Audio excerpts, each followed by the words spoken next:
సద్భక్తులకు సిగ్మోపాయం.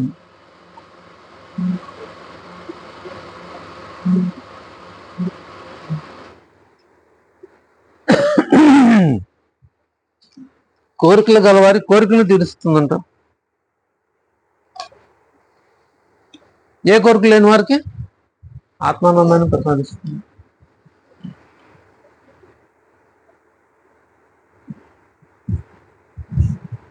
ఇప్పుడు ఆత్మానందం ఎవరికి లభిస్తుంది? ఆలోచించవలసిన విషయం. ఓవి చిన్నది అయినా భావం చాలా డెప్త్గా ఉంటుంది. కోరికలు వారు కోరికలు తీరుస్తుంది, కోరికలు అనిపిస్తుంది.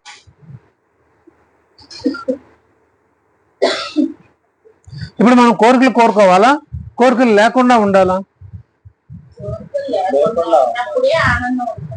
ఆత్మానందాన్ని పొందాలి అనుకుంటే ఏ కోరికలు ఉండకూడదు. ఏ కోరికలు లేకుండా నిష్కామంగా సేవించేవారిని నేను ఎప్పుడు గుర్తుంచుకుంటాను అన్నారు బాబా గారు. అందరూ గుర్తుంచుకుంటారు, కానీ ఏ కోరికలు కోరని వాళ్ళని ప్రత్యేకంగా చూస్తారు. అంటే విఐపి గ్యాలరీలో కూర్చున్నట్టు మనం ప్రత్యేకత. కోరుకున్న వాళ్ళ కోరికలు తీరుస్తారు. ఏం కోరికలు? లౌకిక విషయాల కోరికలు. నాకు అది కావాలి, నాకు ఇది కావాలి, ఇంకేంటో కావాలి, ఉన్న దాంతో తృప్తి పడను, ఇంకా ఇంకా కావాలి, ఇంకేదో సుఖాలు అనుభవించాలి.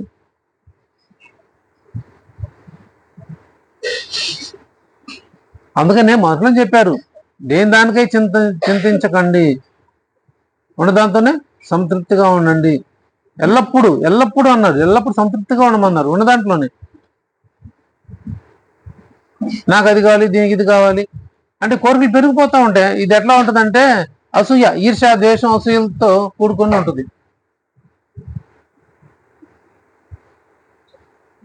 ఒకళ్ళు ఒక వస్తువు కొన్నారు, నేను దానికంటే ఎక్కువ వస్తువు కొనాలి.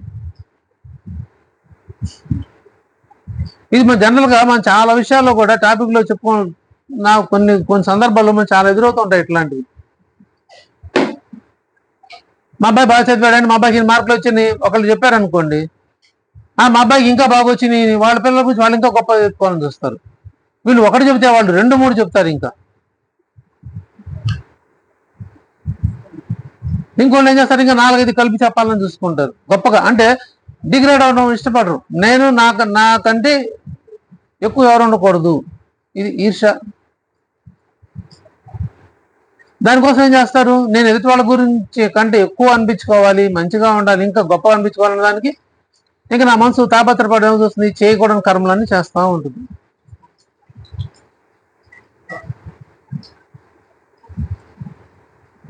ఆ కర్మలు అవుతున్నాయి, కోరికలు కర్మలకు దారిస్తే ఆ కర్మలు మళ్ళీ జన్మలకు దారితీస్తూ ఉన్నాయి. సద్గురువు పట్టుకుంటే ఏం చేస్తున్నారు, కోరికలు తీరుస్తున్నారు. నాకు ఇది కావాలి, ఇది కావాలి, మనం ఏదైతే చాలా అడుగుతాం కదా, చాలా విషయాలు అడుగుతాం. పిల్లల గురించి అడుగుతాం, భార్య గురించి, భర్త గురించి, సంతానం గురించి ఏవో అడుగుతూ ఉంటాం. అవన్నీ ఆయన తీరుస్తారు. కానీ ఆత్మానందం అక్కడ లభించదు. ఆత్మానందం డబ్బులు పెడితే కొంటే వచ్చేది కాదు, సద్గురువు ప్రసాదిస్తేనే వస్తుంది, ఆయన అనుగ్రహిస్తేనే వచ్చింది ఆత్మానందం. ఆయన గురించి మనం శ్రవణం చేస్తేనే ఆత్మానందం దొరుకుతుంది, లేకపోతే దొరకదు. మనకు అనుమానం లేదు. అది శ్రవణంలో లభిస్తుంది. ఆత్మానందం ఎక్కడ దొరికిద్ది అంటే శ్రవణంలోనే, ఇంకెక్కడా దొరకదు. శ్రవణం చేస్తున్నప్పుడు మాత్రమే దొరుకుతుంది. ఏ కోరిక లేని వారికి కోరికలు ఏముండవు. ఆయన ఏం చేస్తాడు, వాళ్ళకి ఆత్మానందాన్ని ప్రసాదిస్తారు. ఇటువంటి మీ మధురనామం సద్భక్తులకు సుగమోపాయం. సద్భక్తులకి మళ్ళీ అక్కడ ఒక కండిషన్ పెట్టారు,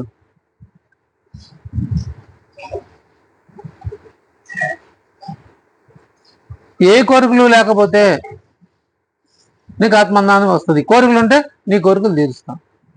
అందుకని ఆ విషయంలో 17వ అధ్యాయంలో చెప్తారు. 16వ అధ్యాయంలో ఆ గోపి వచ్చినప్పుడు వస్తాడు పెద్ద మనిషి, బ్రహ్మజ్ఞానం కోసం వస్తాడే ఆయన వచ్చి బాబా చెప్తారు, నా దగ్గరికి చాలా మంది భక్తులు వస్తారు, అనేకమైన కోరికలతో వస్తారు, పెళ్లిళ్ళు, ఆస్తులని, అంతస్తులని, అవని ఇవన్నీ. పొలాలని దాని ఎన్నెన్నో కావాలని చాలా లౌకిక విషయాల కోసం నా దగ్గరికి వస్తారు, లౌకిక విషయాల కోసం వస్తారు. కానీ బ్రహ్మం చూపించమని దేవుడి కోసం వచ్చింది అడిగింది మాత్రం నువ్వు ఒక్కడివేనయ్యా, అందుకనే నాకు ఈరోజు పర్వదినం అన్నారు బాబా గారు. పర్వదినం బాబా గారు పర్వదినం అంట, మనకు కాదు. బాబా గారు పర్వదినం ఎందుకు పర్వదినం అయింది? అది భగవంతుడు నీ గురించి తెలుసుకోవడానికి వచ్చానయ్యా అని రావడం గొప్ప విషయం అయింది అయింది. అంటే దీన్ని బట్టి ఏంది 99 కోట్లు ఒక్కడో ఇద్దరు అలా అడుగుతారు. మిగతా వాళ్ళందరూ లోక పర్మిషన్ల కోసం మనమైనా అంతే లోకం వెళ్ళి మా అమ్మాయికి మంచి కాలేజ్ సీటు, మా అబ్బాయికి మంచి అమ్మాయి పెళ్లి చేయి, మా అమ్మాయి బాగా చదువుకోవాలి, మా అబ్బాయి బాగా చదువుకోవాలి, మా అమ్మాయికి మంచి ఉద్యోగం రావాలి, మా అబ్బాయికి మంచి ఉద్యోగం రావాలి, మంచి కోడలు రావాలి, మంచి అల్లుడు రావాలి, నా ఆరోగ్యం బాగుండాలి, ఇవే మనం కోరుకునేది. నాకు ఆస్తులు కావాలి, అంతస్తులు కావాలి, లౌకిక విషయాలనే మనం కోరుకోవడానికి వెళ్తాం ఆయన దగ్గరికి. చాలా మంది ఏ కోరికలు లేకుండా ఎవరు వెళ్ళరు. అందుకని ఏ కోరికలు కోరని నిష్కాములు అన్నారు. ఏ కోరికలు కోరపోతే అక్కడ నిష్కామం, ఇంకా కర్మలు ఉండవు, నిష్కామ కర్మ అంటారు దాన్ని. అంటే ఆశపడడం ఉండకూడదు, ఆశపడకూడదు, దేని పట్ల ఆపేక్ష ఉండకూడదు, తాపత్రయం ఉండకూడదు. భగవంతుడు ప్రసాదించింది ఆయన ఆజ్ఞగా స్వీకరించాలి. ఆయన మీద మనం ఆధారపడ్డప్పుడు ఆయన ఏది ఇచ్చాడు మనకు అదే మంచి ఇస్తాడు. మంచి ఆయన ఇచ్చిందే మంచి మనకి, దాని గురించి ఇంకా ఆలోచన ఉండకూడదు. మళ్ళీ దాన్ని వెనక్కి ముందుకు తిప్పుకొని చూసుకోకూడదు. అది గురువాజ్ఞ పరిపాలన అండి. మనకి ఏం శ్రేయస్సో అదే బాబాగా మనకు అనుగ్రహిస్తారు. మనం ఆయన వాళ్ళం అయి ఉన్నాం కాబట్టి. కాబట్టి ఆయన ఇచ్చింది మనకి ఎప్పటికి కూడా శాశ్వతంగా ఉండేది. అది మనం కోరుకుంటే అది మనకి మంచిది కావచ్చు, చెడు కావచ్చు. అప్పుడు కూడా మనం ఆయన మీదే నిందిస్తాం, అప్పుడు కూడా మనం బాబా గారి మీదే పెడతాం. అది కూడా నీకు తెలీదా బాబా, నీకు తెలీదా నా మంచిది కాదు, నీకు తెలీదా? మరి నీ మంచిది ఇచ్చా కదా, నేను మంచిది ఇచ్చినప్పుడు తీసుకోకుండా మళ్ళీ నన్ను నిందిస్తావా? అప్పుడు భక్తుల్లో ఒక భక్తుడు ఉంటాడు బాబా గారి దగ్గర, వేరేదో ఉంది. ఆయనకు పెళ్లి సంబంధం వస్తుంది కూతురికి. బాబా గారు పెడతాడు, బాబా ఈ సంబంధం వచ్చింది, మంచి బాగా ఆస్తిపరుడు అబ్బాయి, అందగాడు, ఆస్తిపరుడు, ఈడు జోడు బాగుంటారు, అతను కూతురికి పర్ఫెక్ట్ గా సూటబుల్ సంబంధం, అది చక్క మంచి సంబంధం. వచ్చి బాబా గారి దగ్గరికి వచ్చి అడుగుతాడు, బాబా ఈ సంబంధం ఉంది చేసుకోమంటారా? వద్దు అంటారు బాబా గారు. అదేంటి బాబా, అంతా సరిపోయింది, అన్ని చక్కగా సరిపోయింది, అన్ని కుదిరినాయి, బాగుంది, నేను మా అమ్మాయికి బాగుంటుంది చేసుకుంటే అంటారు. ఆయన బాబా గారు వద్దు అంటారు. వినడు. బాబా గారు ఇంకో సంబంధం చూపిస్తారు, ఆ అబ్బాయిని చేసుకో అని. ఆ అబ్బాయి ఎలా ఉంటాడు? కొంచెం అందం తక్కువగా ఉంటాడు, కొంచెం ఆస్తిపరుడు కాదు. అంటే ఇప్పుడు ఇతను ఏ అర్హతలు అయితే కలిగి ఉన్నాడో ఇతను అనుకున్న వ్యక్తి అల్లుడు, వాడికి కొంచెం విరుద్ధంగా తక్కువగా ఉంటాడు అవతల ఇంకో అబ్బాయి. బాబా గారు చేసుకోమన్న అబ్బాయిని చేసుకోమంటారు. ఇతనికి నచ్చదు. ఎందుకు? ఆ అల్లుడు కంటే అందం తక్కువ ఉన్నాడు, ఆ అల్లుడు కంటే అబ్బాయి కంటే ఆస్తిలో తక్కువ ఉన్నాడు, అంతస్తు తక్కువ ఉన్నాడు. ఈ కంపారిజన్ చూస్తే ఈ అబ్బాయి ఇతనికి చేసుకోవాలనుకున్న అబ్బాయికే అన్ని విధాల యోగ్యతగా కనిపిస్తాడు, ఇతనికి ఉండదు. సరే బాబా గారు వద్దన్నారు కదా, ఆగడు, చేసుకుంటాడు, అతని ఇష్టం వచ్చిన పెళ్ళే చేస్తాడు తను అనుకున్న అబ్బాయి.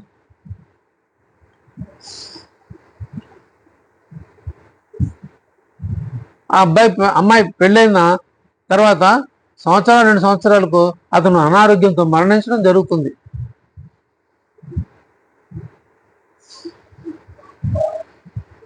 అమ్మాయి జీవితం ఇదైపోయింది.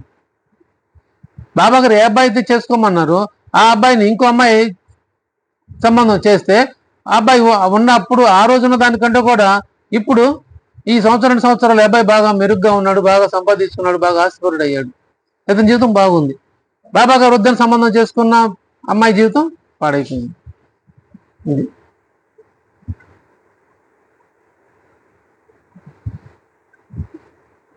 అంటే సద్గురు ఆయన మనం అడగకూడదు, అడిగినప్పుడు ఆయన ఏది ఇచ్చారు మనం అది పుచ్చుకోవడంలోనే మన శ్రేయస్సు కలిగి ఉంటుంది. ఇక్కడ మన స్వకల్ప చాతుర్యం ఉండకూడదు, ఏ విషయంలోనే ఉండకూడదు. ఆధారపడ్డప్పుడు ఇంకా అంతే, నాది లేదు బాబా గారు, ఇంకంతే, ఎంత ఆయనకు ఆపాదించటమే. నాది అని వచ్చిందంటే డైవర్ట్ అయిపోతుంది. ఇలా సందర్భాలు చాలా ఉన్నాయి బాబా గారి దగ్గర. తాత్య కూడా బజార్ వెళ్తున్నాను బాబా అనుజ్ఞం అని అంటాడు. వాళ్ళు వద్దురా రేపు వెళ్దులే వాడు వద్దులే అంటారు. కాదు నువ్వు వెళ్తాడు. సరే వదిలేశారు, వెళ్ళు అన్నారు. ఏమైపోయాడు? గవేళ్ళ కింద పడ్డాడు. అప్పుడు సాయి మాత గుర్తుకొచ్చింది. ఇంతే బాబా గారి విషయాలు. హైదరాబాద్ పెద్ద మనిషి వచ్చాడు, వద్దు వద్దు ఉండు అన్నారు. ఉంచుకున్నారు. ఆయన కొద్ది వారం రోజులు ఉన్నాడు పాపం. బాబా గారు చేసి చుమ్మించి వెళ్ళాలని, బాబా ముద్దు పెట్టుకోవాలని కోరిక. ఆయన క్రిస్టియన్, అలానే బాబా గారు చేయి ముద్దు పెట్టుకోవాలని కోరుతూ ఉన్నాడు. బాబా గారు పైకి రాని వాళ్ళ కిందే ఉంచారు. వారం రోజులు ఉన్నారు. ఇంకా టైం వచ్చింది అతనికి. వచ్చి బాబా గారి దగ్గర వెళ్ళే సమయం వచ్చింది. కానీ ఏమన్నాడు? వినలేదు. నేను వెళ్తాను వెళ్ళిపోతాను అన్నాడు. వద్దు ఉండు అన్నారు. ఉంటే బాబా గారు ఏం చేసేవారు? అతన్ని దగ్గర కూర్చోబెట్టుకునే వాళ్ళు, ఆయన కోరిక తీర్చేవాళ్ళు, ఖచ్చితంగా తీర్చేవాడు ఆయన. కానీ వినకుండా వెళ్ళిపోతాడు. అక్కడ భక్తులు కూడా చెప్తారు, అయ్యా బాబా గారు ఉండమంటున్నారు ఉండు వెళ్ళొద్దు అంటే, కాదని అలిగి వెళ్ళిపోతాడు. అక్కడ ఏమవుతుంది? అహంకారం అనే అడ్డం వచ్చింది. ఈ అహంకారమే మనల్ని దారి తీసేది, చెడు దారిలో చూపించేది అహంకారమే. లక్ష్య పెట్టం, ఎవరి మాట వినం. నాకు తెలుసు, నువ్వే నాకు చెప్పేది, నాకంతా తెలుసు, నా దగ్గర అన్నీ ఉన్నాయి. అహంకారం. ఎప్పుడైతే మనం అహంకారం ఉంటామో ఆయన దగ్గర స్థానం కోల్పోతాం. అహంకారులకు బాబా దగ్గర స్థానం ఎప్పుడూ ఉండదు. తిరుగుతూ ఉంటాం, తెగిలి గాలి పట్టంలా తిరుగుతూనే ఉంటాం. ఎటో పోతా ఉంటాం. ఎటో పోతాం, మన గమ్యం మనకే తెలీదు. తిరిగి మళ్ళీ ఆయన దగ్గరికి రావాలి, ఆయన పాదాల దగ్గరికే వచ్చి కూర్చోవాలి. ఇదే బాబా గారి అహంకారం. ఎప్పుడు ఆయన దగ్గర ఉన్నవాడు తోలేస్తాడు పక్కకి. ఎవరైతే నిరభిమానంగా నిరహంకారంగా ఉంటారో అప్పుడు మాత్రమే ఆయన దగ్గర స్థానం ఉంటుంది.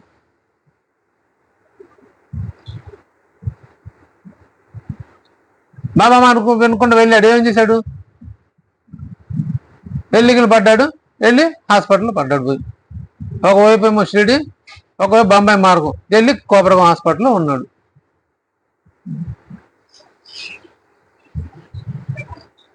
అందుకని దీక్షిత్ గారు ప్రతిదీ కూడా, అందుకే దీక్షిత్ క్యారెక్టర్ కొన్ని హైలైట్ ఎందుకు అవుతుందంటే, అందుకు బాబా గారు చెప్పింది చేసేవాడు. బాబా గారు ఆజ్ఞ తీసుకున్న తర్వాత దాన్ని మీరే చేసేవాడు కాదు. గురుభక్తిని ఖచ్చితంగా పాటించాడు. అందుకని ఆయన గురుభక్తి శిఖరాన్ని అధిష్ఠించింది. గురుభక్తి ఎందుకు శిఖరాన్ని అధిష్ఠించింది? ఆయన అంకితంగా అలా ఉండిపోయాడు, స్టాండ్ బై. ఇంకంతే, ఇంకా రెండో ఆలోచన లేదు. దూకంటే దూకు, ఇంకంతే. వద్దంటే వద్దు, ఆగిపో, అంతే. మహల్సాపతి గారు కూడా ఇలాంటి సందర్భం ఎదురవుతుంది. ఆయన దగ్గర పట్టు వస్త్రం ఉండేది. పట్టు వస్త్రం వచ్చింది, శాలువా, పట్టు శాలువా ఎవరో బహుకరిస్తారో, కొన్నాడో ఏదో జరుగుతుంది, ఆయనకి బహుకరిస్తారు. అది ఆ ఉతికి ఆరేస్తాడు. ఆరేస్తే అది ఎవడో దొంగడు ఎత్తుకుపోతాడు. ఆ పక్క ఊరు కూతురు ఇచ్చిన ఊర్లో అది కనిపించింది. అది గుర్తుపడుతుంది ఈ అమ్మాయి. ఇక్కడ గుర్తుపెట్టి, ఇది మా నాన్నగారు, ఆయన కంప్లైంట్ పెడతాడు. నా శాలువా ఎత్తుకి వెళ్ళిపోయారు ఎవరో, నాకు ఇప్పించండి అని ఆయన కంప్లైంట్ పెడతాడు. దానికోసం ఎత్తుతారు. చివరి వాళ్ళ అమ్మాయి కూతురు ఊళ్ళో దొరుకుతుంది. అది దొరికినప్పుడు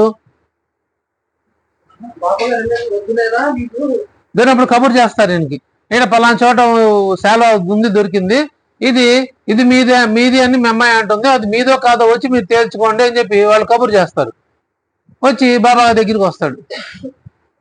బాబాకి తీసుకోకుండా ఊరు వదిలి వెళ్ళే వాళ్ళు కాదు ఎవరు కూడా. ఏ చిన్న పని చేయాలన్నా, ఏ కార్యక్రమం ప్రారంభించాలన్నా, ఆ ఊరు పొలి మీద దాటి వెళ్ళాలన్నా బాబా ఆజ్ఞ తీసుకునే వెళ్ళేవాళ్ళు. వచ్చి బాబాకి చెప్తాడు, బాబా ఇట్లా దొరికిందంటే వెళ్తాను బాబా అని అంటే, బాబా చెప్తాడు, ఎందుకు రా, ఏం వద్దు, నువ్వు వెళ్ళినా ఒకటే వెళ్ళపోయినా ఒకటే, ఏం అవసరం లేదు అని అంటారు.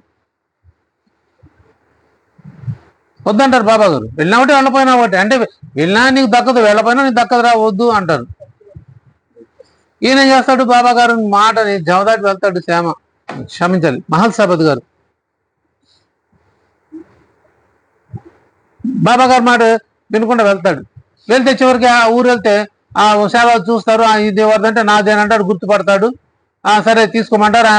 రిటర్న్గా అప్పుడేంటంటే స్టేట్మెంట్ తీసుకునేవాళ్ళు. అందులో పలానా చోట ఇది దొరికింది, ఈ సేవ నాకు దొరికింది, ఇది నాకు ముట్టింది అని చెప్పి అక్నాలజ్మెంట్ ఇచ్చేవాడు. అది ఆ ఊరి గ్రామ పెద్ద ఎవరైతే ఉన్నారో పటేలు, వాళ్ళ దగ్గర ఉంటుంది అది.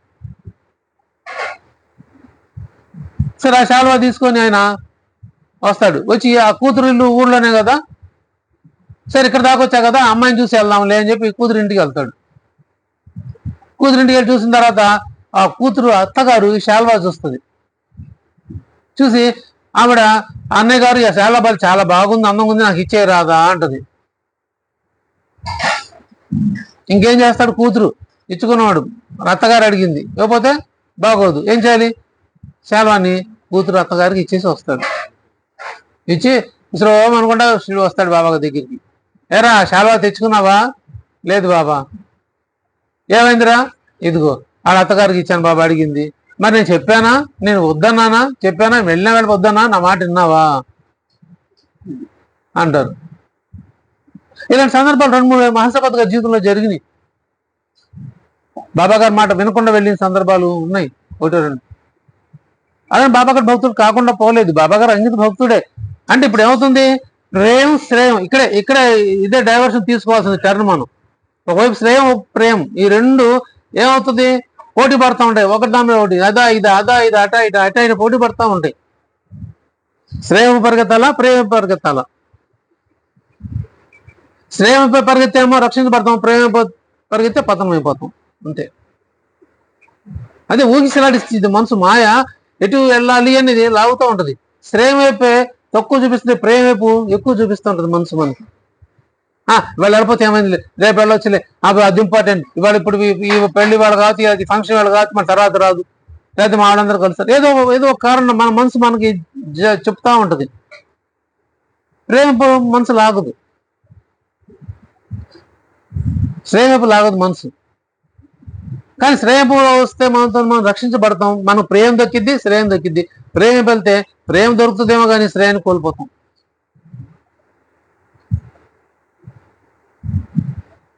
మళ్ళీ అంత సాధన చేయించారు బాబా గారు మహాసభ గారి చేత.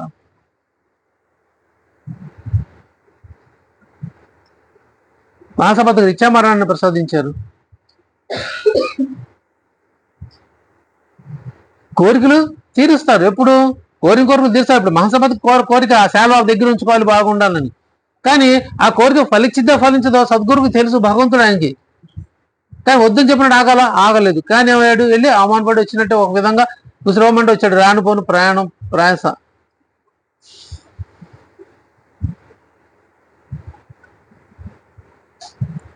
ఇదే దీక్షిత్ గారికి క్యారెక్టర్కి వచ్చినప్పుడు, దీక్షిత్ గారి తమ్ముడు సదాశివ దీక్షిత్ నాగపూర్లో ఉండి, ఆయన ఒంట్లో బాగోదు, నేను ఆపరేషన్ చేయించుకోవాలన్నాయా, నాకు ఒంట్లో బాగోలేదు, నాకు ఎవరు లేదు తోడు, రా, నేను షిరిడీకి ఉత్తరం రాస్తాడు. ఉత్తరం రాస్తే ఆ ఉత్తరం తీసుకుని వెళ్తాడు. దీక్షిత్ గారు వెళ్తారు బాబా గారి దగ్గరికి. బాబా ఇదిగో ఇది ఇలా రాశాడు మా తమ్ముడు, ఎవరు లేరు అన్నాడు, నన్ను రమ్మంటున్నాడు బాబా, నేను వెళ్ళరా, నాకు సెలవు ఇస్తారా అంటాడు. అంటే బాబా గారు వద్దు అంటారు. చూడండి మళ్ళీ ఇక్కడ ప్రేమ, తమ్ముడు రక్తం పంచుకుంటే తమ్ముడు ప్రేమ మనసు అట్లా అవుతుంది, వెళ్ళాలి అని ఉంది. కానీ శ్రేయం బాబా గారు అన్నారు వద్దు అన్నారు. వద్దునప్పుడు ఇంకా ఆగిపోయాడు, ఇంక అంతే. అయ్యా బాబా గారు నాకు అనుమతి ఇవ్వలేదు, నేను రావట్లేదు చెప్పి తమ్ముడు ఉత్తరం రాస్తాడు. ఉత్తరం రాసి బాబా చెప్తారు,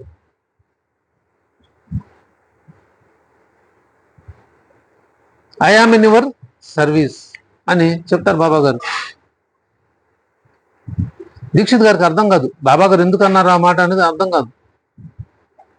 వద్దన్నారు, బాగానే ఉంది, కానీ ఐఎమ్ ఇన్ యువర్ సర్వీస్ అని ఎందుకు అన్నారు అంటే, నీ సేవలో నేను ఉంటాను, నీ సేవ నేను చేస్తాను అని, నీ సర్వీస్ చేస్తాను, నేను సేవ చేస్తాను అని ఎందుకు అన్నారు ఆయనకు అర్థం కాదు. ఇంకా ఆగిపోతాడు ఆయన, వెళ్ళడు.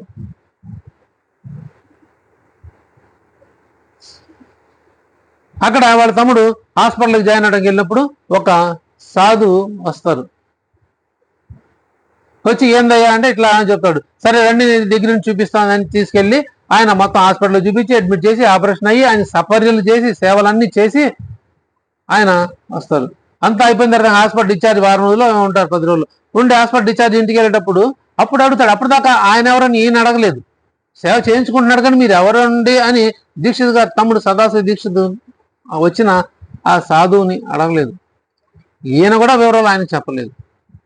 అంతా అయిపోయింది, హ్యాపీగా అయిపోయింది. డిశ్చార్జ్ వెళ్ళిపోయేటప్పుడు అప్పుడు అడుగుతాడు మీరు ఎవరు అండి అని. అయ్యా నాకు ఇంత సేవలు చేశారు, నేను ఎవరో మీకు తెలీదు, నాకు ఇంత చేశారు, మీరు ఎవరు అంటే ఐఆమ్ ఇన్ యువర్ సర్వీస్ అని చెప్పేసి వెళ్ళిపోతారు.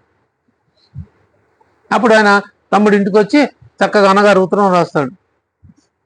అన్నయ్య ఇలా జరిగింది ఇలా జరిగింది, నాకు బాగా జరిగింది, కానీ ఎవరో తెలీదు, ఒక సాధువు వచ్చారు, నాకు సేవలు సపర్యలన్నీ చేశారు, వెళ్ళేటప్పుడు పేరు అడిగితే ఎవరని చెప్పలే, ఐఎమ్ యువర్ సర్వీస్ అన్నారు, అందుకు చేసి చెప్పలేదు అన్నయ్య అని చెప్పి ఉత్తరం రాస్తాడు.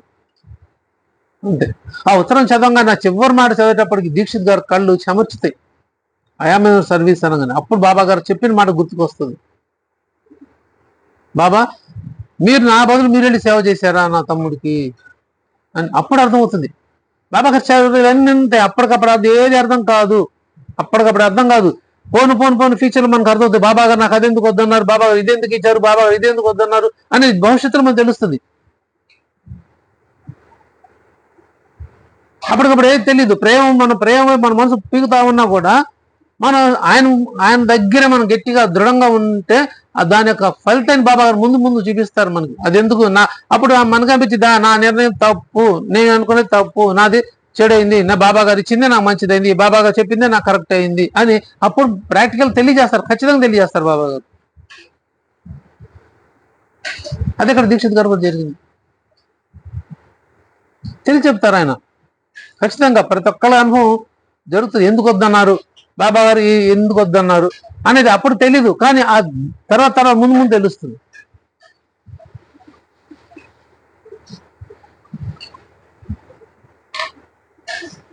బుట్టి గారు అల్లుడికి కూడా ఉద్యోగం కావాలని ఆయన గొడవ పడతాడు బాబా దగ్గర. బాబా నా ఉద్యోగం, బాబా నాకు ఉద్యోగం అంటే ఏ ఉద్యోగాన్ని పోనివ్వరు. చాలా చదువుకున్న వ్యక్తి ఆయన, బాగా ఉద్యోగాలు వస్తే కూడా పోనివ్వరు. పూనా అంటూ ఉంటారు మాటికి. ఇంకేమైనా పూనా, ఏదో పూర్ణ. అప్పుడు నాకు అర్థం కాదు ఎందుకు పూనా ఎందుకు అంటున్నారని. అట్లానే పూనాలో కాలేజీలో ఆయన చదువుకున్న పోస్ట్కి నోటిఫికేషన్ వస్తుంది. ఈయన అప్లై చేస్తాడు, చేస్తే ఇంటర్వ్యూకి రమ్మంటారు, వెళ్తే సెలెక్ట్ అవుతాడు. అప్పుడు అడుగుతారు బాబా గారు అనుమతిస్తే అప్పుడు అక్కడ పూనా మాత్రం వెళ్ళమంటారు. అప్పుడు కూడా ఆయన మనసులో రాదు, వెళ్తాడు. వెళ్ళి సెలెక్ట్ అయిన తర్వాత వచ్చేటప్పుడు అప్పుడు గుర్తుకొస్తాం, మళ్ళీ బాబా గారికి విన్నవించుకోవాలిగా. అప్పుడు గుర్తు వస్తుంది, ఓహో బాబా గారు ఎందుకన్నాను పూనా అన్నారు, ఇన్ని ఉద్యోగాలు వచ్చినా కూడా నన్ను పంపలేదు, వద్దు అన్నారు, పూనా అన్నారంటే అదిగో ఇందుకోసమా, అంటే పూనాలో నా కోసం ఒక ఉద్యోగాన్ని బాబా గారు సెలెక్ట్ చేసి పెట్టారా అని అప్పుడు మనసుకి స్ట్రైక్ అవుట్ అవుతుంది. బుట్టి గారు అన్నాడు అలా భూత భవిష్యత్తు వర్తమానం అన్ని ఆయన కర్త. మనకేమీ తెలీదు. మనం చేసింది కోరికలు కోరకూడదు, కోరుకుంటూ తీరుస్తారు. కానీ ఆత్మాన్ని ఎప్పుడు పొందుతాం? ఏ కోరిక లేనప్పుడే. ఏ కోరిక ఎప్పుడు మనకు ఉండదు? భగవంతుడు ఆయన మీద వేసినప్పుడు. అంతే.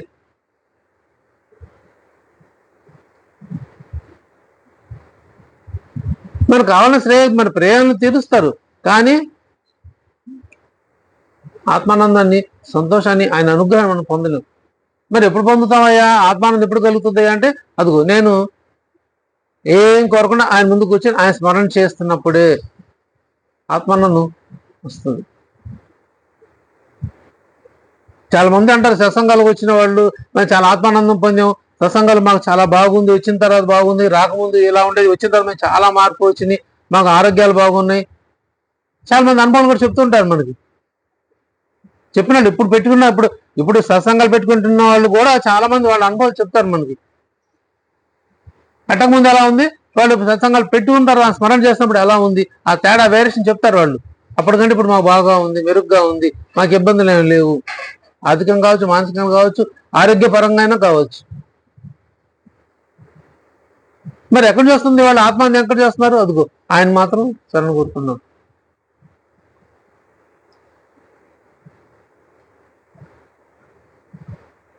మనం ఒంట్లో బాగున్నప్పుడు కూడా ఏం చేస్తాం? ఏమైనా ఇబ్బందులు వస్తే బాబా ముందు అప్లికేషన్ పెట్టేస్తూ ఉంటాం, బాబా నాకు అది తగ్గించు, బాబా నాకు ఇది తగ్గించు, బాబా నాకు అది చేయను.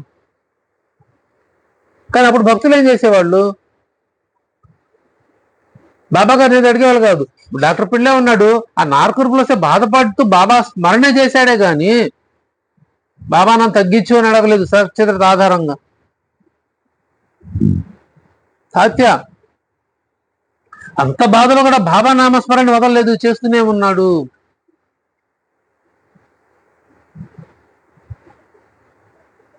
చూడండి అర్హత.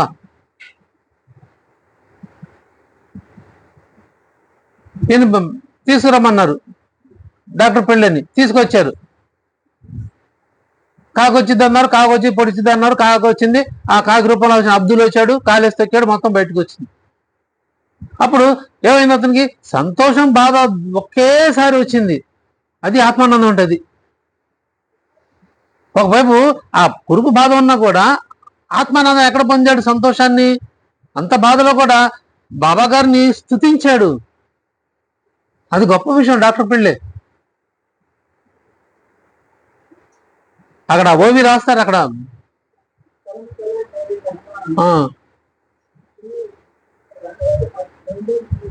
చదవండి, ఎవరైనా తీసి చదవండి. సత్యోపదేశంలో 34వ అధ్యాయంలో డాక్టర్ పిళ్ళే ఏమని ప్రార్థించాడు?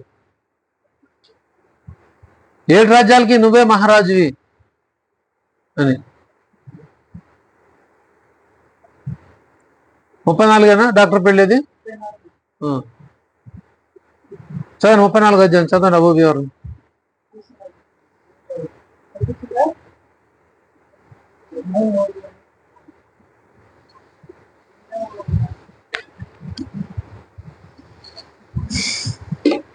అందుకే మంచి మూవీని స్ట్రైక్ చేసుకుంటే మనకి చక్కమని మన దృష్టి అక్కడికి వెళ్ళిపోతుంది.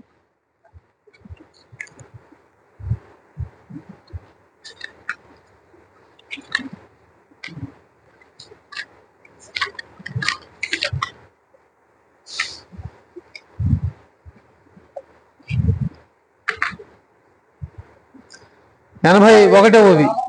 ఎనభై ఒకటి.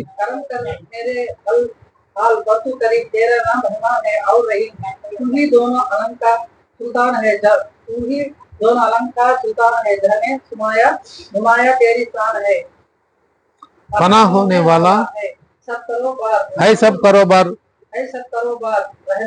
तेरा सदा आस्था तू आस्तिक सदा मददगार है दया में अतिदेर प्रणाम होता सिद्धिंगनि नन्नु करुणिंचु రెండు ప్రపంచాలకి నీవే మహారాజువి నీ మహిమ ప్రపంచంలో వ్యాపించి ఉంది ప్రపంచ వ్యవహారాలను విడిచిపోయినా నీ మహిమ శాశ్వతంగా నీవు ఎల్లప్పుడూ భక్తులకు సహాయకారివి ఇళ్ళే కాలిపోదు ఆచార్య అంత ప్రాణోత్తరమైంది బాగా నేర్చుకు వెళ్ళిపోయారు అదంతా సాయిబాబా యొక్క లేదా అని అర్థమైంది. అక్కడి నుంచి నేర్చుకు కూడా కానీ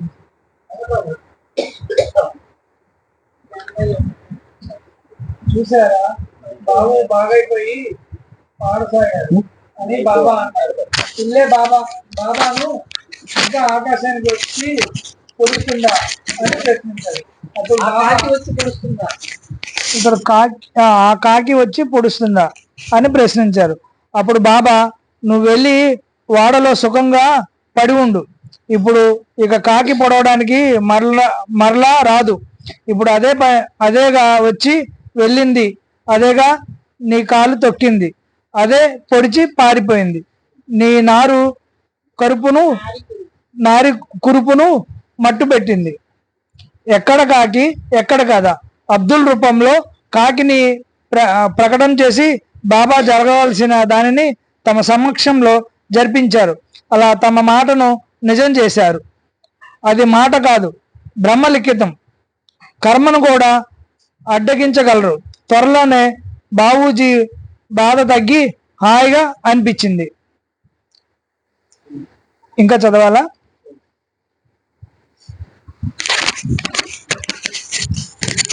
ఇక్కడ ఎక్కడ కూడా మనకి ఆయన తగ్గించండి బాబా అని చెప్పింది లేదు.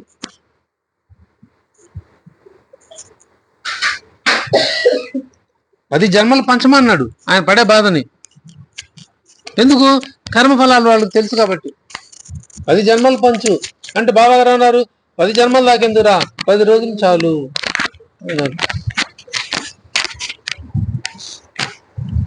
అన్నట్లుగానే 10 రోజులకి అది తగ్గిపోయింది. అక్కడ బాధ, ఆ నారుకూర్పు మీద కాలపడ్డప్పుడు వచ్చే బాధ, ఆ బాధతో పాటు ఏమొచ్చిందో పాడసాగాడు చూడండి ఎలా పాడుతున్నాడు అంటే ఏంది, ఆ బాధ పోయింది. ఆ బాధతో పాటు సంతోషం కూడా పొందాడు, ఆనందం పొందాడు. ఆ ఆనందంలోనే బాబా గారిని ఆయన పొగుడుతూ పాడారు.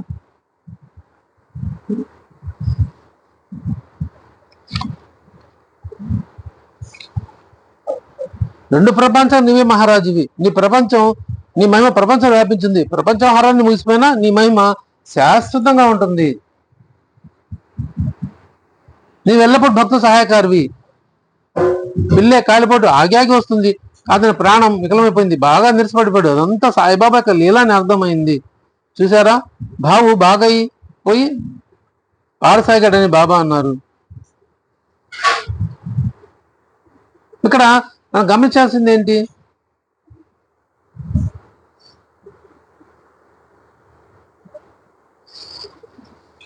ఏమని ప్రార్థించాడు బాబా గారిని? ఈ జన్మలో పడే కర్మని 10 జన్మలకు పంచు బాబా.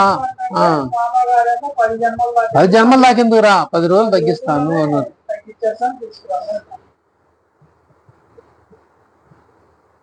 అంటే అన్ని జన్మల కర్మను కూడా బాబా గారు తీసేయగల 10 జన్మలు పంపించిన కర్మని 10 రోజులు ఆయన బాబా గారు తీసేశారు. ఇది ఒక సద్గురు మాత్రమే చేస్తారు, ఇంకెక్కడ జరగదు, ఇది ఇంకెవరి దగ్గర జరగదు. మళ్ళీ ఆ బావు లేకుండా ఏం తోచేది కాదంట బాబా గారికి. బావ లేకుండా ఏం తోచేది కాదు. ఏ బీడిగా బుక్క పిలిచాలన్నా, సలహా చేయాలన్నా, ఏం చేయాలన్నా బావ ఉండాలి పక్కన. మరి అలాంటి వాడికి ఎందుకు వచ్చింది? ఇది కర్మ, ప్రారంభ కర్మ. ఆ కర్మకు తెలిసినాడు కాబట్టే పిళ్ళే గారు బాబా గారితో ఆ మాట అన్నాడు. కర్మ అనుభవించి తప్పదు, అనుభవించాల్సిందే, పోదు. కానీ ఆ ఉధృతాన్ని తగ్గిస్తారు, లేదా తీసేస్తారు, తొలగిస్తారు, ఏమైనా చేయగలరు.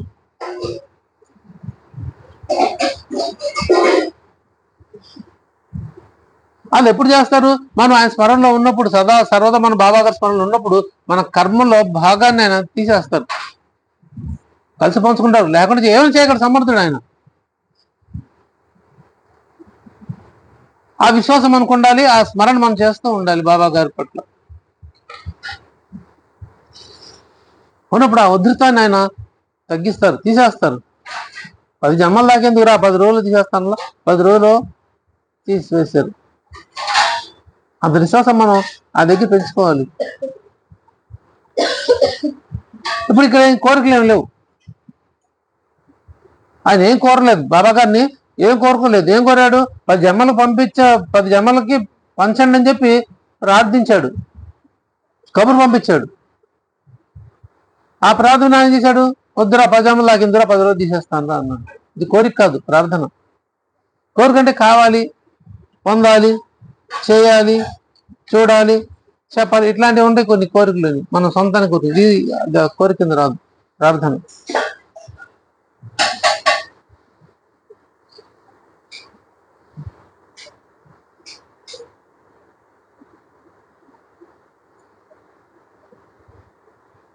తాత్య పార్టీలు పిల్లలు లేరు, చాలా సంవత్సరాల పిల్లలు ఉంటారు ఆయనకి. పాపం ఎందుకో రుణాబంధం లేదు, వద్దనుకున్నప్పుడు రాలేదు. కానీ బాబా గారిని పోరు పెడతాడు, వద్దులేరా అంటారు. బాబా నా పిల్లలు కావాలి, బాబా పిల్లగాడు వద్దులేరా అంటారు బాబా గారు. కాదు నాకు ఇస్తావా ఇవని పట్టుబట్టి కూర్చుంటాడు. చాలా ఓటు పడతారు బాబా గారు. బాబా గారిని ఇంకా కాదు నీ ఇస్తావా, నా పిల్లలు పుట్టిస్తావా లేదా అంటే సరేరా, 10 కంటావు పో అంటారు బాబా గారు. కనుపో అంటారు, 10 కంటావు పో అంటారు, అంతే, ఫినిష్. అట్లానే బోల్డ్ మంది సంతానం పుడతారు ఆయనకి, తాత్యకి. ఒకప్పుడు బాగా శ్రీమంతులు ఉన్న బాయిజాబాయి కుటుంబం పోను చాలా బీద స్థితికి వెళ్ళిపోతారు వాళ్ళు. అప్పట్లో వాళ్ళు ఆస్తిపరులుగా ఎట్లా నిర్ణయిస్తారంటే ఇప్పటిలాగా డబ్బు ధనం చూసి కాదు. ఎడ్లు జాతలు ఎవరి దొడ్లు ఎక్కువ ఉంటే వాళ్ళు ధనవంతులు, అది వాళ్ళ లెక్కలు. అంటే అంత పొలాలు, అంత ఇది ఉంటుంది, వ్యవసాయం ఉంటుందని దాని అర్థం. ఎడ్ల జాతులు ఎన్ని ఎక్కువ మంది ఉంటే అంత ధనికులు వాళ్ళు, ఎంత లేకుండా ఉంటే వాళ్ళు అంత పేదవాళ్ళు అని అర్థం. అటువంటి అన్ని ఎడ్ల జాతులు ఉండే వాళ్ళు బాయిజాబాయి కుటుంబం, తాత్యా కుటుంబం రాను ఏమైపోయారు? పతనం అయిపోయారు. ఆస్తులు కరిగిపోయినాయి, సంతానం ఎక్కువైపోయి వద్దు పోరా అన్నారు బాబా గారు. విన్నాడా బాబా మాట? వినలేదు. ఎలానే ఉంటుంది సద్గురు మాట. ఆయన తెలుసు వద్దు, ఎందుకు వద్దు అన్నారు. వద్దున్నప్పుడు మనం ఆగిపోవాలి, లేకుండా చేశాడు ఇవ్వంటే ఇచ్చాను పో అన్నారు. అట్లా సంతానం పుట్టారు. ఆఖరికి చివరి చాలా పేద స్థితిలో ఆయన ఇది ఇవ్వడం జరిగింది తాత్యా కొత్తపాటి. అందుకే ఇప్పుడు వాళ్ళు ఇల్లు అమ్మేసుకున్నారు. వాళ్ళు కూడా వాళ్ళ తాత్యా వారసులు కూడా ఇల్లు అమ్మేస్తే ఆ కొనుక్కున్న వాళ్ళు ఏం చేశారు, దాన్ని బాబా గారి గుర్తుగా అలా ఉంచాలి అనే ఉద్దేశంతో దాన్ని ఏం చేయకుండా చెక్కు చెదరకుండా అట్లానే ఉంచారు. అప్పటికిప్పటికి అదంతే ఉంటుంది. ముందు లోపల మార్చారు కానీ ముందు భాగం అంతా అప్పటి నుంచి ఇప్పుడు ఎలా ఉందో ఇప్పుడు అంతే ఉంది. అది దాని జోలికి వెళ్ళలేదు. వాళ్ళు కావాలని ఉంచారు ఆ కొన్నవాళ్ళు. ఆ ఒరిజినాలిటీ ఉండాలి, భక్తులు నొక్కి చూడాలి. అక్కడ కూడా అంతే.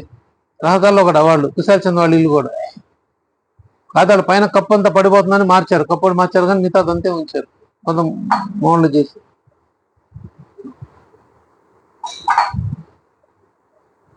అందుకే సద్గురు ఎప్పుడు కూడా మన శ్రేయసే చేస్తారు. మనం వేసిన దాని మీద భారం అంతే, ఇంకేం లేదు.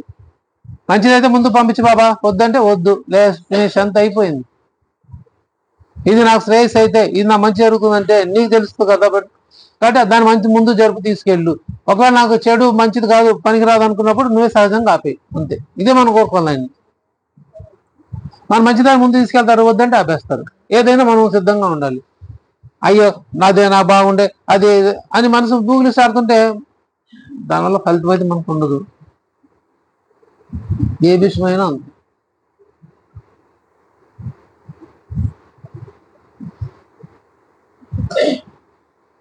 మనం ఏ కోరికలు కోరుకున్నా బాబాగా తీరుస్తారు. ఆయన దగ్గరికి వచ్చి మనం కూర్చున్నప్పుడు, ఆయన బిడ్డలమైనప్పుడు. కానీ మనం ఆత్మానందం పొందలేం. ఆత్మ పొందాలంటే ఏ కోరికలు లేకుండా ఉండాలి. ఏ కోరికలు ఎప్పుడు ఉండకుండా ఉంటాయంటే ఆ మీద భారం వేసినప్పుడు, ఇంతే. ఆ మీద భారం వేయటమే. ఇంకా నాకే లేదు, ఏం కావాలి, నాకేమొద్దు, బాబా గారు ఏది ఇస్తే అదే తీసుకుంటా, బాబా గారు ఏమని చెప్తే అది తీసుకుంటా.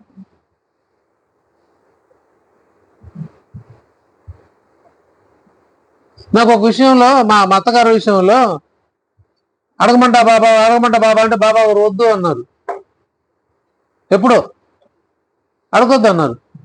కానీ మనసు ఉండబట్టలేక అడగాల వద్దా, అడగాలని ఇదే డిస్కషన్. డబ్బులు ఇబ్బంది వచ్చినప్పుడల్లా మాకేంది, ఎవడైంది, ఏమిటో ఇదే డిస్కషన్. చివరి వద్దంటే కూడా మన ఇంకా ఆపరేషన్ అయింది, డబ్బులకి ఇబ్బంది అని చెప్పేసి అడిగేశాను. ఇంకా నేను ఇబ్బంది అయింది, మాకు డబ్బులు పంపించాను. దాని మీద పెద్ద డిస్కషన్ పెట్టి ఏందేందో చెప్పేసి గందరగోళం చేశారు. చివరికి అయింది, వాళ్ళేమి ఇచ్చింది లేదు. నా చేత వద్దు అని పిచ్చెట్టు చేశారు వాళ్ళు. అడిగాను పేరు నాకు పడిపోయింది, అడిగాడు అనే పేరు నాకు వచ్చేసింది. మాది అడిగిచ్చింది, లేకపోతే మాది అడిగింది, నేను అడిగాను పేరు వచ్చింది. ఫలితం అయితే శూన్యం, ఇచ్చింది లేదు. ఇది బాబా గారు ముందు తెలిసి ఆయన అడగొద్దు అన్నాడు. ఆయన ముందు మరి ఆగానా? లోభం. ఎందుకు లోభం? అవసరం అలాంటిది వచ్చింది, అవసరం అది. మరేం చేయాలి? మనకు రావాల్సిన రైట్ ప్రకారమే, రావాల్సిన ప్రకారమే అడిగాం. కానీ రాంది అక్కర్లేని అడగలేదు. దానికి వాళ్ళు ఇవ్వడానికి ఇష్టపడకుండా దాని మీద పెద్ద గందరగోళం చేసి చెడుగా క్రియేట్ చేసేసి పంచాయతీలన్నీ అదని ఇదని ఎక్కడెక్కడికో తీసుకెళ్ళిపోయి మాట్లాడారు వాళ్ళు. చాలా తప్పది. దాని ఆ కర్మ ఫలితం వాళ్ళు అనుభవిస్తారు, తప్పకుండా అనుభవిస్తారు. ఎక్కడికి పోదు, కొంత పోగు చేసుకోవటమే. అది రాదని తెలుసు నాకు, వాళ్ళు ఎవరని తెలుసు, అందుకని వద్దు అన్నాడు. వద్దునప్పుడు వినకుండా మండబట్లాగా అడిగాను. ఫలితం అదే మహల్సాబాద్ గారు చెప్పినట్టు ఉంటుంది. వెళ్ళినా ఒకటి, అడపైన ఒకటారు, ఎందరో మూసు కూర్చోరా అంటే కూర్చున్నాడా, పోయాడు, చుట్టూ తిరిగి వచ్చాడు. నా పరిస్థితి కూడా అదే సేమ్. వద్దనప్పుడు ఉండిపోకుండా ఇలాంటివి జరుగుతుంటాయి. సద్గురువు దగ్గర ఆయనకు మాత్రం తెలుసు. అందుకే ఆయన ఇచ్చింది మనం పుచ్చుకోవాలి. భారం వేసామా ఇంక మనకు కాదు, ఇంకంతే. అదే మన అనువిషయంలో కూడా అదే చెప్పింది. అందుకో చెప్పింది అది. మనం ఏది ఇచ్చినా బాబా గారు మంచిది ఇస్తారు అని ఒక సంకల్పంతో ఉన్నాం. ఇంకంతే. ఇంకా ఏ దానికి డిస్ప్యూట్స్ ఉండకూడదు, ఇంకా ఆర్గ్యుమెంట్స్ ఏమి ఉండకూడదు. ఇంకంతే. బాబా గారు ఇచ్చారు, నిశ్చయం నాకున్నప్పుడు వెళ్ళిపోవాలి, అంతే. అది కాకుండా నా మనసులో ఇంకోటి అనుకుని వెళ్తే ఏమవుతుంది? మనం కోరుకునేది మంచి కావచ్చు, చెడు కావచ్చు. ఇప్పుడు తెలియదు దాని ప్రభావం. ముందు పోను తెలుస్తుంది. అది ఆయన ఇచ్చింది తీసుకుంటే ఖచ్చితంగా మనకు మంచి జరుగుతుంది. అది కూడా మనకు తెలుపుతాడు. అదిగో మీరు మంచి ఆప్షన్ తీసుకున్నారు, బాబా గారు ఇచ్చింది తీసుకున్నారు, మంచి జరిగింది మనకి, మంచి అయితే ఆయన చెప్పిస్తాడు. మళ్ళీ ఒక రోజుకి ఖచ్చితంగా మన మనసుకు మనం తెలియజేస్తారు బాబా గారు. అదే విశ్వాసం. అక్కడే అట్లానే ఉండాలి. అప్పుడే మనం ఫలితాన్ని పొందుతాం ఆయన దగ్గర.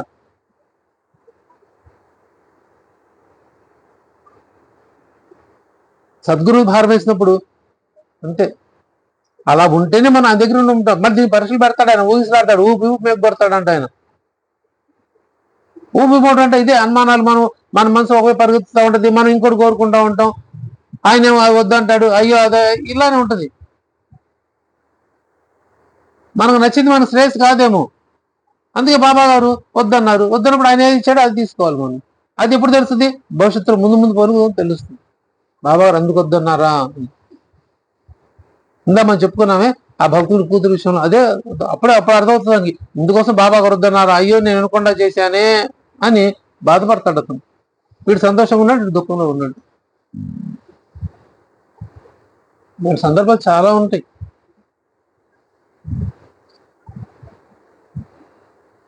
ధూమాలు కూడా మొదటి భార్య చనిపోతే ఆ భార్య తండ్రి వచ్చి బతిలాడతాడు, అయ్యా నీకు రెండో పెళ్లి చేసుకో అని.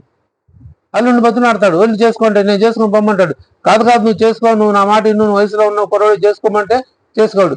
వెళ్ళి బాబా గారు అడుగుపో అంటాడు. బాబా గారు వద్దు అంటారు, ఆగిపోతాడు ఇంకంతే.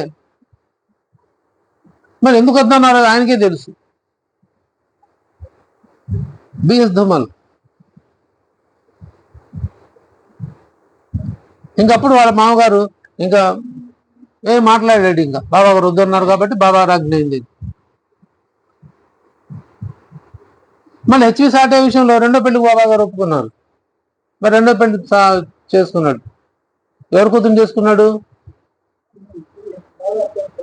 దాదాకెళ్ళి కూతురునే చేసుకున్నాడు. బాబా గారు ఒప్పించి చేసుకున్నారు, చేసుకోమంటే. ఇలా ఉంటుంది. సద్గురు ఎందుకు మనకు చేయవద్దంటారో, ఎందుకు కావాలంటారో ఆయనకే తెలుసు. మనం చేయగలిగింది అయితే ఒకటే, ఆయన పాదాల దగ్గర మన సమస్యను పెట్టడమే. బాబా అదిగో నా సమస్య ఇది, నీ దగ్గర పెడతాను, నువ్వేం చేస్తావు చెయ్యి, అంతే, ఫినిష్. నాది కాదు అది. దాని గురించి మనం ఆలోచించడం కూడా అవసరం లేదు. కానీ ఆలోచించుకుని ఉండలేము, కానీ చేస్తాం. నేను మా అబ్బాయి విషయంలో కూడా అదే కోరుకున్నాను. నేను నాకేం తెలియదు బాబు, మంచిదైతే ముందు జరిపించు, మాకు శ్రేయస్ కాకపోతే సహజంగా ఆపే. ఈ రోజు కూడా అదే కోరుకుంటాను నేను. నాకు తెలీదు మంచి చెడు, నాకు తెలీదు. కోరుకున్నాం, మంచిదే ముందు జరిపించు, లేదు చెడు మాకు అక్కర్లేదు, అది పనికిరాదు అనుకున్నప్పుడు సహజంగా ఆపేసి, అంతే. దానికే తెలుసు భూత భవిష్యత్తు. నేను కోరుకున్నంత మాత్రం ఆయన ఇవ్వాలని లేదు. ఆయన భారం వేసినప్పుడు నాకు మంచిదైతే ఇస్తాడు, లేకపోతే లేదు. ఆ విశ్వాసంతో మనం ఎప్పుడు ఉండాలి. అప్పుడే మన ఆత్మానందం పొందాం. కోరికలు లేకుండా ఉండనప్పుడు మన ఆత్మానందం ఎందుకు పొందుతాం అంటే, ఆ అనుభూతి మనం పొందినప్పుడు ఆయన ఇచ్చే అనుభవమే ఆత్మానందంగా ఉంటుంది. దాన్ని మనం ఏం చేయాలి అంటే, అది కూడా చెప్పారు, ఎప్పుడు ఆ స్మరణ చేస్తూ ఉండండి. ఇతర మధురనామం సద్భక్తులకు సుగమోపాయం. బాబా గారి యొక్క స్మరణ, ఆయన నామస్మరణ సులభోపాయం. ఎవరికి? సద్భక్తులకి. మళ్ళీ కండిషన్ పెట్టారు అక్కడ, సద్భక్తులకి. ఎవరు సద్భక్తులు? ఎవరు? భక్తులు వాళ్ళు రెండు రకాల సద్భక్తులు ఉంటారు, సద్భక్తులు కాని వాళ్ళు కూడా ఉంటారు. సద్భక్తులు అంటే ఆయన మీద ఆధారపడ్డవాళ్ళు, భగవంతుడి మీద ఆధారపడ్డవాళ్ళు సద్భక్తులు. అంటే ఒక చోటే ఉండేవాళ్ళు. సుగమోపాయం అంటే తేలికైన మార్గం. ఆయన స్మరణ చేస్తుంటే తేలికైన మార్గం. ఆయన మనల్ని నడిపిస్తారు, మనం చేపట్టుకుని. అలాంటి సమర్థ సద్గురు మనం ఆశ్రయించున్నాం కాబట్టి మనం ఎప్పుడు ఆయన స్మరణలో ఉండేలాగా బాబా గారు మనందరినీ అనుగ్రహించి, బాబా గారి కృపకి అనుగ్రహం మనందరం పాత్రలాగా అయ్యేలాగా బాబా గారు అనుగ్రహించమని బాబా గారి దివ్య పాత్రను ప్రార్థిస్తూ వేడుకుంటూ, శ్రీ సచ్చిదానంద సమర్థ సద్గురు సాయినాథ్ మహారాజ్ కీ జై. సర్వే జనా సుఖినో భవంతు, లోకా సమస్తా సుఖినో భవంతు, సమస్త సన్మంగళాని భవంతు. ఓం శాంతి శాంతి శాంతి. కరచరణ కృతం వా కాయజం కర్మజం వా శ్రవణనయనజం వా మానసం వా పరాధం విదితమోదితం వా సర్వమే తదు క్షమస్వ. జయ జయ కరుణాబ్దే శ్రీ ప్రభో సాయినాథ. శ్రీ సచ్చిదానంద సమర్థ సద్గురు సాయినాథ్ మహారాజ్ కీ జై. సర్వం శ్రీ సాయినాథ పదార్పణమస్తు. శుభం భవతు.